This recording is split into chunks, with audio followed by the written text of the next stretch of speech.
Ladies and gentlemen, welcome back to the channel. I hope that you are having a fantastic one out there. Hopefully you're doing something, maybe not exactly right now, or maybe you are. Maybe, maybe you're, of course, hopefully you're enjoying the videos and stuff. But whether you're doing something before the video or after the video that you enjoy, hope that your day is filled with something good in it. Let's go ahead and dive into a little bit of Jackson Browne. We're going to be taking a listen to this track, In the Shape of a Heart. This is coming off of the album Lives in the Balance, his 8th studio album, which was released in 1986. We are checking this out, diving on in, giving it a spin, as this was suggested and sponsored by Paul. Paul, thank you so much for the recommendation. Thank you so much for the request and the support. I appreciate that. Okay. Listen, a long time ago, like 2019, we listened to one song from Mr. Jackson Browne. And so this will be a very, I suppose, long time coming return to listening to him. So let's go ahead and pull up the music. Of course, we'll discuss it a little bit after. In the Shape of a Heart. Here we go.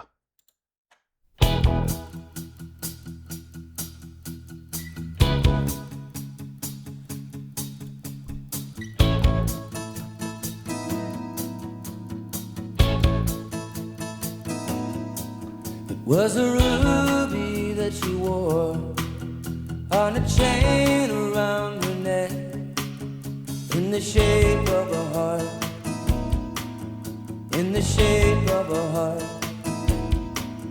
Was a time I won't forget. I love when the ambience comes in. And regret, and the shape of a heart, and the shape of a heart. I like that layering of guitar and keyboards there.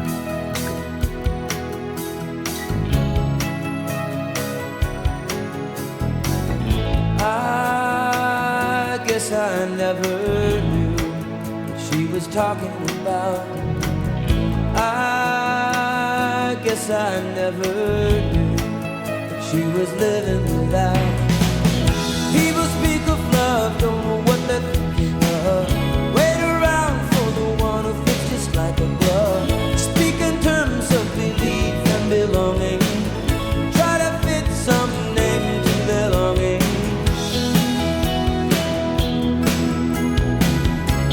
I really like those very crystallized kind of keys alongside the guitar work.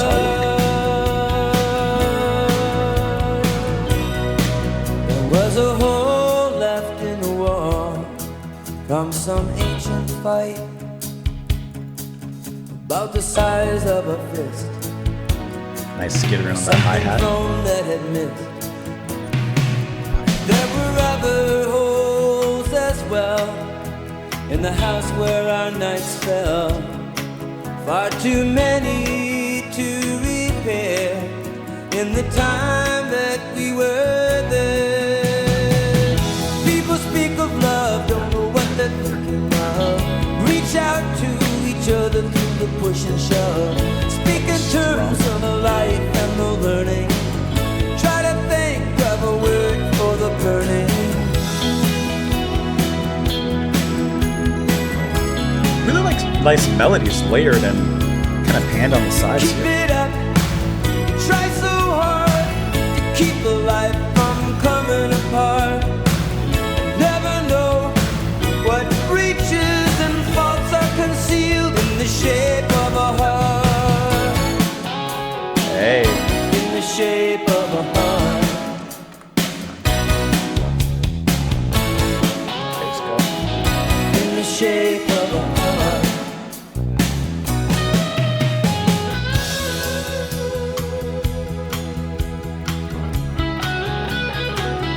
I like how this spot for the guitar solo actually pulled back a little bit. It seemed like it was going to explode off. Was the ruby that she wore on a stand beside the bed in the hour before dawn, when I knew she was gone, and I held it in my hand for a little while, dropped it into the wall, I let it go and heard it fall. I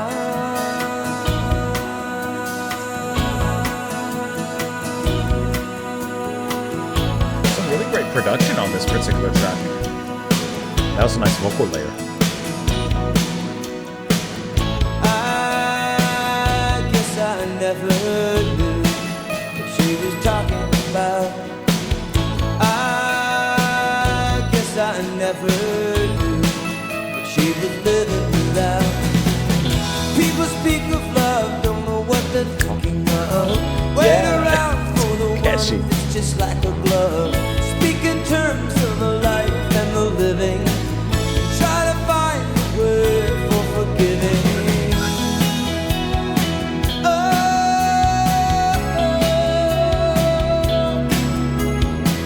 you keep it up.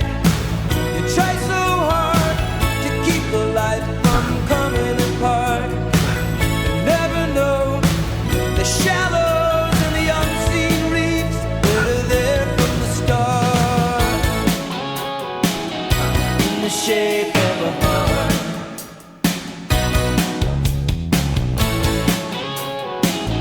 In the shape of a heart.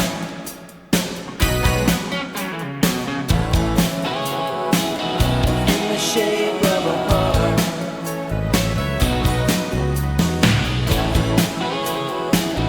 In the shape of a heart.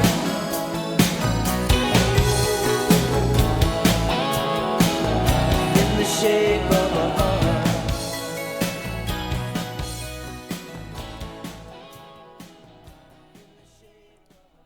That's like the perfect 80s like pop song, and it is incredibly catchy. I love the way that Jackson, when he enters the chorus, comes in with this smooth, and I do mean it smooth, cadence and delivery that is just like watching, like you put a you put a block of butter in a bowl and you put it in the microwave because you need soft butter, and then you just watch that butter melt. That's his voice entering into the chorus. It is just so smooth. I love how he just what they're talking about. Like, it's just really, really fantastic. I love the cadence. I love the way he sings there. Sounds awesome. This is a very well thought out, incredibly well produced, and well laid out track with really fantastic melodies all throughout in every regard. From the guitars, which let me see who's playing guitar here actually before we go any further. This is the third track on the album. So Browne himself is playing the acoustic. Let's see. You're also going to have synth performed by Craig Dorge. Hopefully I'm pronouncing his name correctly. Who's worked with, obviously, Jackson Browne, but also James Taylor and CSN as well. Bill Payne on some synths also. Okay, from Little Feat. Okay. Guitars, Rick Vito. You got him as he performed with Fleetwood Mac for a bit. Anyone else on guitar specifically? You got Bob Glaub on the bass. He's worked with everybody. Okay, so those are your guitarists. I think that this track has so many beautiful melodies in so many different ways. So on one hand, you have some of the guitar that's almost providing rhythm. Then at one point in the first half of the song, I want to say around the first verse, you have like a lot of reverb on the guitar, which adds this nice spacing to the music. You have that cute, I'm going to say cute piano or keyboard line that just bum bum bum bum, just like little stars that are poked into this track as well. And then of course all that's tied together by some nice drumming and bass. And I just think that melodically this is a really pleasant song to listen to. It kind of it puts me in a similar place. I'm not comparing the bands, but it puts me in a similar place as like Prefab Sprout with Steve McQueen. Like, it has that sort of very smooth pop, that sophisticated pop, the sophistopop kind of sound to it, which I think works really, really well in this track. And I also really enjoyed how at one moment it seems like it's going to be building up into a climax, but it doesn't. It pulls it back actually for the solo. In the shade that you wore. Let's see if I can find that exact moment. It was early. I didn't look at the time when it happened. Here, that was it. Yeah, because right before it's building up. But instead we pull things back and there's more of a focus on the groove of everything and the overall ambience rather than building up into some big climactic feeling, which we did, but it seemed like it was gonna like shoot off even further. But it doesn't. We relax a bit. restraint. And so I just really like how you have moments like that in the track that are a little bit more unexpected. You have that really cool vocal layer where it sounds like he's harmonizing with himself on the overdubs for just a brief moment. Like there's a lot of little moments like that in this track.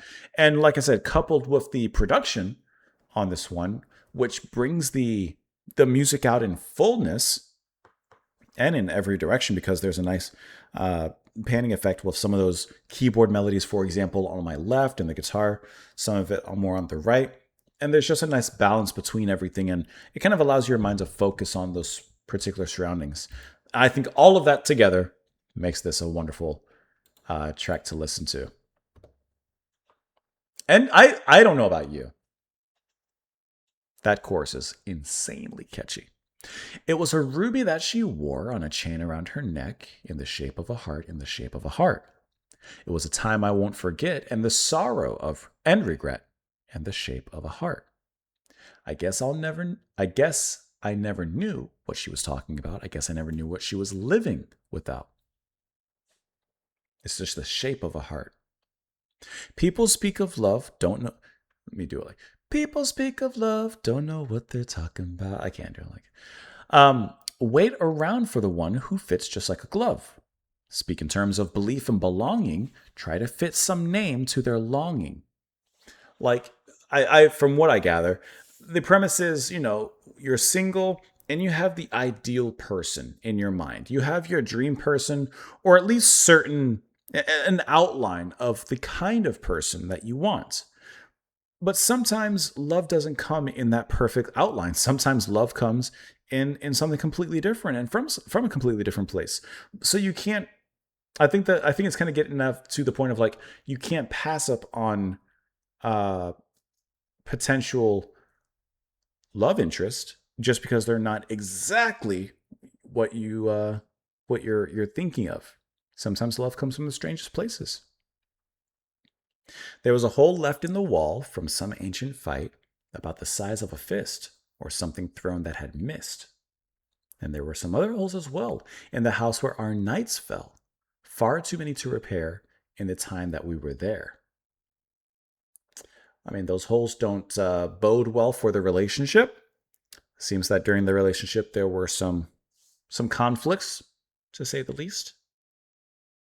People speak of love, don't know what they're thinking of. Now it's a change in the chorus. Reach out to each other through the push and shove. I think that's such a great line. Like, reaching out to each other is seen as a positive thing, reaching out to someone.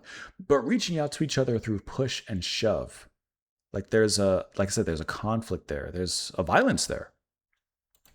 Speak in terms of a life and the learning. Try to think of a word for the burning.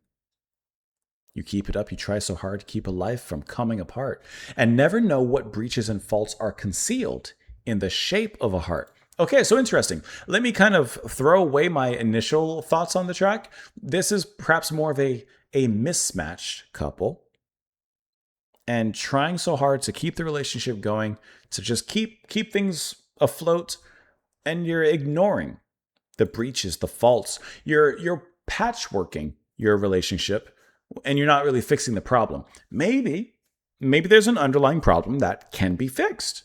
Maybe not.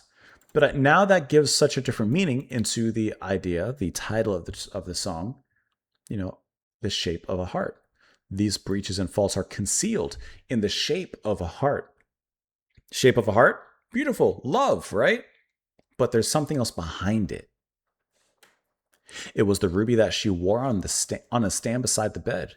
In the hour before dawn, when I knew she was gone, and I held it in my hand for a little while and dropped it into the wall, I let it go and heard it fall. Guess I never knew what she was talking about, what she was living without. She needed love, and maybe, we have the article here. We'll look at it in a second. Maybe he just wasn't there enough for her, or something of that nature.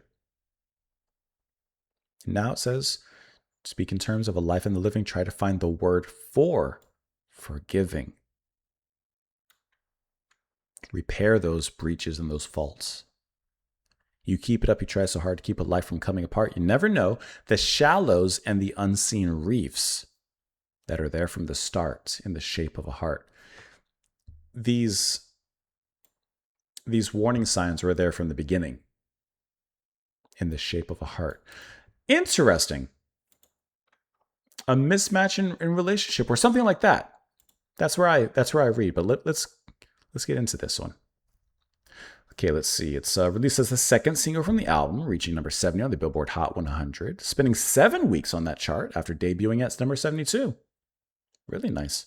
But it was a big adult contemporary hit, peaking at number 10.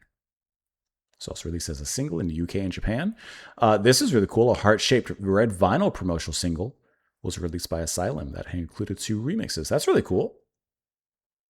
Browne is documented as saying that the song specifically addresses his relationship with his first wife, Phyllis Major, who died in '76 of a drug overdose. I am so off. I'm completely off. It was a time I won't forget for the sorrow and regret and the shape of a heart. Huh. In lines such as people speak of love, don't know what they're talking about, wait around for the one who fits just like a glove, the song can read as an expression of a more experienced, skeptical, or realistic view of love relationships. That's kind of how I kind of got it. They try to fit some name to their longing. Addressing the song's relationship between music and message, AllMusic's Mike DeGagny wrote that Browne maintains a certain empathetic sincereness. So I was, first of all, completely off. That adds a completely different perspective to the song. Who died of a drug overdose. So in that case, maybe there were fights, right, that occurred in their relationship, perhaps due to drug abuse and such. I don't know. I'm just speaking in conjecture. I don't know anything. I don't know anything about their personal life here. But that gives a lot more meaning. It was the ruby that she wore on a stand beside the bed in the hour before dawn when I knew she was gone.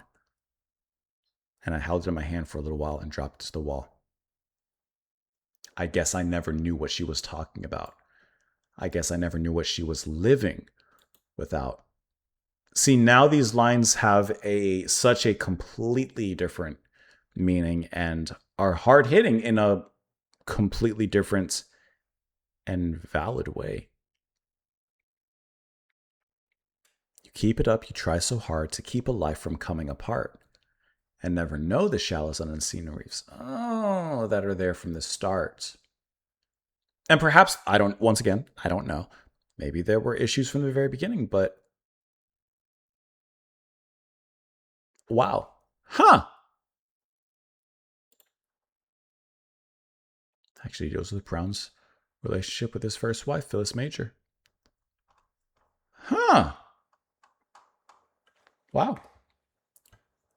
All of that in an upbeat pop song with a little silver of melancholy in the ambience of it all, but all of that packed into such a catchy, upbeat package. Incredibly well done. Really, really well done. Let me know what you guys thought of this track in the comments down below. I hope that you all enjoyed it.